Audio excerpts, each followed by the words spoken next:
হাজার বছর ধরে আমরা সংগ্রাম করেছি, কিন্তু কখনো দিল্লির সেই তাকতের বিরুদ্ধে, নাদের শাহের বিরুদ্ধে, মুঘলদের বিরুদ্ধে, সুলতানদের বিরুদ্ধে, এমনকি যে আমাদের চালুক্যদের বিরুদ্ধে আমরা কখনো রুখে দাঁড়াতে পারিনি। একমাত্র 1971 ওই একটা শব্দ, এবারে সংগ্রাম, স্বাধীনতার সংগ্রাম, সেই সংগ্রাম সমস্ত বাংলাকে যেভাবে ঐক্যবদ্ধ করেছিল। আজকের এই বাংলাদেশে আমাদের এমন কি দুর্ভাগ্য হলো,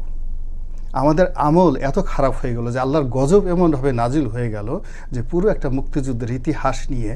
1971 সনের ইতিহাস নিয়ে এত বছর পর আজকের এই টেলিভিশন টকশো থেকে কথা বলতে হচ্ছে। বিশ্বাস করেন, এর চাইতে এখন যারা